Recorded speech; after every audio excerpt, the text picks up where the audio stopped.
English pilea YouTube ചാനലിലേക്ക് എല്ലാവർക്കും സ്വാഗതം.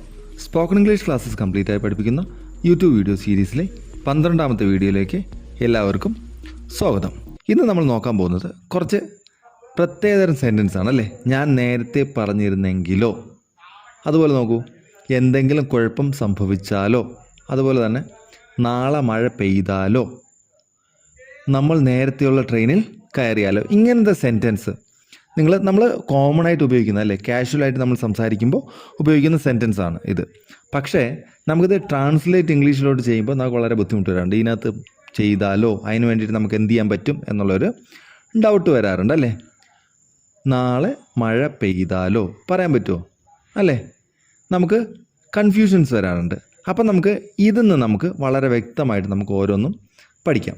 ഓക്കെ, ഇതിന് നമുക്ക് ഉപയോഗിക്കുന്ന വാട്ട് ഇഫ്, നമ്മൾ ഇഫ് കണ്ടിട്ടുണ്ടല്ലേ. ഇഫ് വെച്ചിട്ട് എന്താ, ഇഫ് ഐ സ്റ്റഡി ഹാർഡ്, ഞാൻ നല്ലോണം പഠിച്ചിരുന്നെങ്കിൽ അല്ലേ. ഇഫ് ഐ സ്റ്റഡീഡ് ഹാർഡ്, ഞാൻ നല്ലോണം പഠിച്ചിരുന്നെങ്കിൽ. അപ്പം what if I studied hard എന്ന് പറഞ്ഞാൽ ഞാൻ നല്ലോണം പഠിച്ചിരുന്നെങ്കിലോ, അല്ലെങ്കിൽ പഠിച്ചിരുന്നെങ്കിലോ എന്നേ വരുള്ളൂ. അങ്ങനെയാണ്. അപ്പോൾ വാട്ട് ഇഫ് ചേർത്തിട്ട് നമുക്ക് ഇങ്ങനത്തെ സെൻറ്റൻസ് നമുക്ക് പറയാൻ പറ്റും. നോക്കൂ, ഞാൻ പരീക്ഷയിൽ തോറ്റാലോ എന്നുള്ളതിന് ഐ ഫെയിൽ ദ എക്സാം എന്ന് പറഞ്ഞാൽ പോരെ. If I fail the exam ആണ് എന്ന് പറഞ്ഞാലോ, ഞാൻ പരീക്ഷയിൽ തോക്കുകയാണെങ്കിൽ വാട്ട് മുന്നേ ചേർത്ത് കൊടുത്താൽ, what if I fail the exam എന്ന് ചേർത്ത് കൊടുത്താൽ നമുക്കിങ്ങനെ വരും, ഞാൻ പരീക്ഷയിൽ തോറ്റാലോ. മനസ്സിലായോ? എത്രയേ ഉള്ളൂ, വളരെ സിമ്പിളാണ്. What if I fail the exam, what if I fail the exam. What if ചേർത്തിട്ട് നമ്മൾ പറയേണ്ട കാര്യം ഐ ഫെയിൽ ദ എക്സാം, ഞാൻ പരീക്ഷയിൽ തോറ്റാൽ അല്ലേ, തോറ്റാലോ എന്നായിക്കോളൂ. ഇനി ആൻസർ എന്ന് പറയും, you will not get the job. നമ്മൾ ഇതിന് മറുപടി പറയത്തില്ല, നിനക്ക് ജോലി കിട്ടത്തില്ല. അല്ലെങ്കിൽ എന്താ, you will get another chance. നമുക്ക് ഇങ്ങനെ കുറേ ആൻസേഴ്സ് പറഞ്ഞുവിടാം. അല്ലെങ്കിൽ you can write the examination once more എന്ന് പറയാം അല്ലേ. ഇങ്ങനത്തെ കുറേ ആൻസേഴ്സ് നമുക്ക് എന്ത് വേണമെങ്കിലും പറയാം. ഒരു ആൻസർ കൂടെ ഞാൻ തന്നു എന്നേ ഉള്ളൂ. ഇനി ലോട്ടറി അടിച്ചാലോ നമ്മൾ പറയും, ലോട്ടറി അടിച്ചാലോ, എന്തെങ്കിലും അടിച്ചാലോ, നമ്മൾ പോയാലോ എന്നൊക്കെ ഉള്ള ഇതിന് വേണ്ടിയിട്ട് നമുക്ക് ലോട്ടറി അടിച്ചാലോ എന്ന് ചോദിച്ചാൽ ആദ്യം നമ്മൾ എന്താ പറയും, what if we win lottery. അത്രേ ഉള്ളൂ. What if we win the lottery, എന്ത് ചെയ്യാം, നമുക്ക് ഷെയർ ചെയ്യാൻ പറ്റും. വി ക്യാൻ ഷെയർ ഇറ്റ് എന്ന് പറഞ്ഞ പോലെ, we can share it. Simple അല്ലേ. What if we win the lottery അടിക്കുക എന്നുള്ളതിന് എന്താ പറയുക, വി വിൻ ദ ലോട്ടറി. അതിൻ്റെ മുന്നേ വാട്ട് ഇഫ് ചേർത്ത് അടിച്ചാലോ എന്നായി. മനസ്സിലായോ? ഇപ്പോൾ ഇങ്ങനെ കുറച്ച് സെൻറ്റൻസ് നമ്മൾ പഠിക്കുമ്പോഴത്തേന് നമുക്ക് ഈസി ആയിട്ട് പഠിക്കാൻ പറ്റും. ഇനി ഇവിടെ നോക്കൂ, എന്തെങ്കിലും കുഴപ്പം സംഭവിച്ചാലോ. ഇത് നമ്മൾ എന്താ പറയണം, ആദ്യം what if something goes wrong. എന്തെങ്കിലും കുഴപ്പം സംഭവിച്ചാലോ നമ്മൾ എന്ത് ചെയ്യണം, വി വിൽ സോൾവ് ഇറ്റ്. നമ്മളത് സോൾവ് ചെയ്യും. അത്രയല്ലേ ഉള്ളൂ. What if something goes wrong, എന്തെങ്കിലും കുഴപ്പം സംഭവിച്ചാലോ എന്ന് ചോദിക്കാൻ വേണ്ടിയിട്ട് നമുക്ക് ഇങ്ങനെ ചോദിക്കാൻ പറ്റും, വി വിൽ സോൾവ് ഇറ്റ്. നമ്മൾ ആ പ്രോബ്ലം സോൾവ് ചെയ്യും. അവൻ ഒരിക്കലും തിരിച്ച് വിളിച്ചില്ലെങ്കിലോ, നമ്മളിപ്പം ഒരാളുമായിട്ട് പിണങ്ങി എന്തെങ്കിലും പോവാണ്, അല്ലെങ്കിൽ നമ്മളുമായിട്ട് വഴക്കായി, പിന്നെ നമ്മൾ അയാളുമായിട്ട് സംസാരിക്കുന്നില്ല, അപ്പോൾ അയാൾ മിണ്ടാതെ പോയി കഴിഞ്ഞാൽ നമ്മൾ നീ വിളിക്കണമെന്ന് പറഞ്ഞ് അയക്കുവാണ്. എന്നിട്ട് നമുക്ക് നമ്മുടെ ആവശ്യമാണെങ്കിൽ തന്നെ നമ്മൾ വേറെ ആളോട് സംസാരിക്കുമ്പോൾ അയാൾ പറയണം, അവൻ ഒരിക്കലും തിരിച്ച് വിളിച്ചില്ലെങ്കിലോ എന്ന് ചോദിക്കണം. നമ്മൾ എന്താ പറയണം, what if he never calls back. അവൻ തിരിച്ച് വിളിച്ചില്ല. അല്ലെങ്കിൽ നമ്മൾ ഒരാൾ ഫോണിൽ സംസാരിച്ചു അല്ലേ. ഇപ്പം നമ്മളൊരാൾ ഫോണിൽ സംസാരിച്ചിട്ട് പറയണം, ഇത് ശരിയായി കഴിയുമ്പോഴത്തേന് ഇങ്ങോട്ട് വിളിക്കണമെന്ന്. അപ്പം കൂടെ നിൽക്കുന്ന ആൾ പറയണം, അവൻ ഒരിക്കലും തിരിച്ച് വിളിച്ചില്ലെങ്കിലോ, what if he never calls back എന്ന് പറയുകയാണെങ്കിൽ നമ്മൾ എന്ത് പറയും, വി ക്യാൻ കോൾ ഹിം. നമുക്ക് വിളിക്കാമല്ലോ അയാളെ അല്ലേ, വി ക്യാൻ കോൾ ഹിം. നമുക്ക് അദ്ദേഹത്തെ വിളിക്കാമല്ലോ, അല്ലെങ്കിൽ അവനെ നമുക്ക് വിളിക്കാൻ പറ്റും അല്ലേ. ഇത്രയേ ഉള്ളൂ. ഇത് വളരെ സിമ്പിളാണ്. നാളെ മഴ പെയ്താലോ, നിങ്ങളൊന്ന് പറഞ്ഞു നോക്കി, what if it rains tomorrow. അത്രേ ഉള്ളൂ. What if it rains tomorrow, നാളെ മഴ പെയ്താലോ എന്ത് ചെയ്യണം, I will take an umbrella. അല്ലെങ്കിൽ we will postpone the meeting. എന്താണെങ്കിലും മഴ പെയ്ത് കഴിഞ്ഞാൽ ചെയ്യാൻ പറ്റാത്തതാണ്, വി വിൽ പോസ്റ്റ്പോൺ. ഇത്രേ ഉള്ളൂ. സിമ്പിളാണ്. ഇനി ഞാൻ നേരത്തെ പറഞ്ഞിരുന്നെങ്കിലോ, ഇപ്പം ആരെങ്കിലും ചോദിക്കുവാണെങ്കിൽ നമുക്ക് ഒരു കാര്യം അറിയാമായിരുന്നു, നമ്മളത് പറഞ്ഞില്ല. അപ്പം നമ്മൾ അദ്ദേഹത്തോട് ചോദിക്കുകയാണ്, ഞാൻ നേരത്തെ പറഞ്ഞിരുന്നെങ്കിലോ. അപ്പം what if I told you earlier, ഞാൻ നേരത്തെ നിങ്ങളോട് പറഞ്ഞിരുന്നെങ്കിലോ. അപ്പോഴോ ഐ വുഡ് ആക്ട് അക്കോർഡിംഗ്ലി. അപ്പം നമുക്കെന്ത് പറയാൻ പറ്റും, എനിക്ക് അതിനനുസരിച്ച് പെരുമാറാമായിരുന്നു എന്ന് പറഞ്ഞേനെ, അത്രേ ഉള്ളൂ. I would act accordingly. നീ അത് പറഞ്ഞിരുന്നെങ്കിൽ ഞാൻ അതിനനുസരിച്ച് പെരുമാറിയേനെ എന്നാണ് പറയുന്നത്. ഇത്രേ ഉള്ളൂ, സിമ്പിളാണ്. ഞാൻ നേരത്തെ പറഞ്ഞിരുന്നെങ്കിലോ. മനസ്സിലായോ? സിമ്പിളല്ലേ ഇത്? നമ്മൾ നേരത്തെയുള്ള ട്രെയിനിൽ കയറിയാലോ, what if we take the earlier train? What if we take the earlier train? മറുപടി എന്ത് പറയാം? We can visit some tourist place, അല്ലേ? We can visit some tourist places എന്ന് വരും കേട്ടോ. പ്ലേസ് എന്നല്ല, പ്ലേസസ് എന്ന്. We can visit some tourist places എന്ന് വരണം. ക്ലിയർ ആണല്ലോ? സം ടൂറിസ്റ്റ് പ്ലേസസ് ആണ്. ഓക്കെ.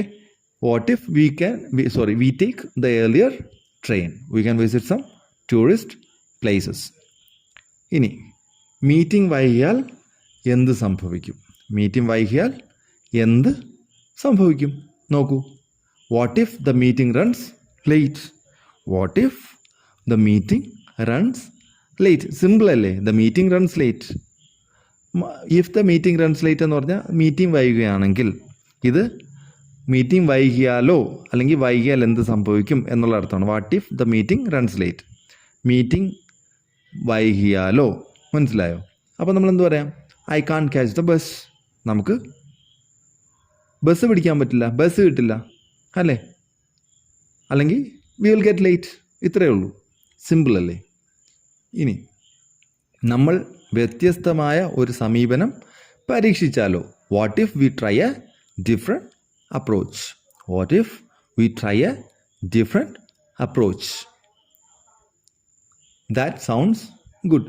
നമുക്കെന്താ, വേറൊരു വ്യത്യസ്തമായ ഒരു സമീപനം പരീക്ഷിച്ചാലോ എന്ന് പറയുമ്പോൾ നമുക്ക് അത് കൊള്ളാം, അത് നല്ല ഐഡിയ ആണെന്നൊക്കെ നമ്മൾ പറയത്തില്ല. അതിന് പകരം നമുക്ക് ഇംഗ്ലീഷിൽ പറയാൻ പറ്റുന്ന ഒരു ക്ലോസ് ആണ് that sounds good. What if we try a different approach? That sounds good. That sounds good. ഇനി നിങ്ങൾ അവളോട് നേരിട്ട് സംസാരിച്ചാലോ? നോക്കൂ. What if you talk to her directly? ഇപ്പം നമ്മളൊരാളോട്, ഇപ്പം നമ്മൾ പറയുവാണ്, നീ അവളോട് സംസാരിച്ചിട്ട് ഈ കാര്യങ്ങളെല്ലാം നടത്തി തരണം എന്നൊക്കെ പറഞ്ഞ് നമ്മളൊരാളോട് സംസാരിക്കില്ലേ, എന്തെങ്കിലും കാര്യങ്ങൾ നടത്താൻ വേണ്ടി. അപ്പം അവർ പറയും, നിങ്ങൾ അവളോട് നേരിട്ട് സംസാരിച്ചാൽ എന്നാ എന്ന് നമ്മൾ ചോദിക്കല്ലേ? What if you talk to her directly എന്ന് ചോദിച്ചാൽ വിൽ ഇറ്റ് വർക്ക്? അപ്പം നമുക്ക് വേണമെങ്കിൽ ചോദിക്കാം, അത് നടക്കുമോ? നമ്മൾ സംസാരിച്ചാൽ നടക്കുമോ? നിങ്ങൾ അവരുമായിട്ടായിരിക്കും നല്ല കമ്പനി ഉള്ളത്. അപ്പോൾ അതുകൊണ്ടാണ് നമ്മൾ പറയുന്നത്. അപ്പം വിൽ ഇറ്റ് വർക്ക് എന്ന് നമുക്ക് ചോദിക്കാം. അല്ലെങ്കിൽ ഐ വിൽ ഡൂ ഇറ്റ് എന്ന് പറയാം. ഞാൻ സംസാരിക്കാം എന്നുള്ളത്. അല്ലെങ്കിൽ I will talk to her. നമുക്ക് എന്ത് വേണമെങ്കിലും മറുപടി പറയാൻ പറ്റും. ഇനി ഞാൻ നേരത്തെ സഹായം ചോദിച്ചിരുന്നെങ്കിലോ? നമ്മളിപ്പം ഒരു സഹായം ചോദിച്ചിട്ട് ഇപ്പം ചോദിക്കാതെ ഇരുന്നിരുന്ന് സഹായം ചെയ്യുമെന്ന് വിചാരിച്ചിരുന്നിട്ട് നമ്മൾ സഹായം ചെയ്യുന്നത് ചോദിച്ചതിന് ശേഷമായിരിക്കും. അപ്പം നമ്മൾ ചോദിക്കുന്ന ചോദ്യമാണ് നേരത്തെ സഹായം ചോദിച്ചിരുന്നെങ്കിലോ എന്ന്. What if I had asked for help earlier? What if I had asked for help earlier? ഇന്നെന്ത് പറയാം? You would have been helped earlier. നിങ്ങൾ നേരത്തെ തന്നെ എന്ത് സഹായിക്കപ്പെട്ടേനെ. ഇതെന്താ? പാസീവ് വോയിസ് ആണ് കേട്ടോ. You would have been helped earlier. അല്ലെങ്കിൽ I would have helped you എന്ന് വേണമെങ്കിലും പറയാം. മനസ്സിലായല്ലോ? ഇത് പാസീവ് വോയിസിലാണ് പറഞ്ഞിരിക്കുന്നത് ഈ സെൻറ്റൻസ്. ഞാൻ മറ്റൊരു ജോലി സ്വീകരിച്ചിരുന്നെങ്കിൽ എന്തായേനെ? ഇപ്പം ഞാൻ ഒരു ജോലി ചെയ്യണം, അത് നല്ല ജോലിയാണ് അല്ലെങ്കിൽ ചീത്ത ജോലിയായിരിക്കാം. നല്ല ജോലിയാണെങ്കിൽ നല്ല ജോലി എന്നുള്ള അർത്ഥത്തിലാണ് ഞാനിവിടെ പറഞ്ഞിരിക്കുന്നത്. നല്ല ജോലി, ഞാൻ വേറെ ഏതെങ്കിലും ജോലി സ്വീകരിച്ചിരുന്നെങ്കിൽ എന്തായേനെ? അപ്പോൾ എന്താ? What if I had taken the other job? What if I had taken the other job? I would not get this opportunity. എനിക്ക് ഈ ഓപ്പർച്യൂണിറ്റി കിട്ടത്തില്ലായിരുന്നു. I would not get this opportunity. അപ്പോൾ ഇന്നത്തെ ക്ലാസ്സിൽ ഇത്രയേ ഉള്ളൂ. നിങ്ങൾ സംസാരിക്കണമെങ്കിൽ സംസാരിച്ച് തന്നെ പഠിക്കണം. എന്നാൽ മാത്രമേ നിങ്ങൾക്ക് മുന്നോട്ട് നല്ല രീതിയിൽ സംസാരിക്കാൻ പറ്റുള്ളൂ. അതുപോലെ ഈ കാര്യങ്ങൾ നിങ്ങൾ ഇനി സംഭാഷണത്തിൽ ഉപയോഗിച്ച് വേറെ സെൻറ്റൻസുകൾ ഉണ്ടാക്കി നോക്കുക. അപ്പോഴത്തേന് നിങ്ങൾക്ക് എന്താവും? നിങ്ങൾക്ക് ഈസി ആയിട്ട് പുതിയ കാര്യങ്ങൾ പഠിക്കാൻ പറ്റും. മനസ്സിലായോ? അപ്പോൾ ഇത്രയും നേരം പഠിപ്പിച്ചതിൽ എന്തെങ്കിലും ഡൗട്ട് ഉണ്ടെങ്കിൽ നിങ്ങൾ കമൻറ്റ് ചെയ്യുക. കമൻറ്റ് ചെയ്ത് കഴിഞ്ഞാൽ നിങ്ങൾക്ക് എന്ത് ചെയ്യാൻ പറ്റും? നിങ്ങൾക്ക് ക്ലാരിഫിക്കേഷൻ ഞങ്ങൾ തരുന്നതായിരിക്കും. അതുപോലെ തന്നെ ഒരു വാട്സപ്പ് ഗ്രൂപ്പുണ്ട്. അതിനകത്ത് വന്ന് വേണമെങ്കിൽ നിങ്ങൾക്ക് നിങ്ങളുടെ ഡൗട്ട്സ് ക്ലിയർ ചെയ്യാവുന്നതാണ്. അപ്പോൾ ഇത്രയും നേരം എൻ്റെ വീഡിയോ കണ്ടതിന് thank you very much. See you soon.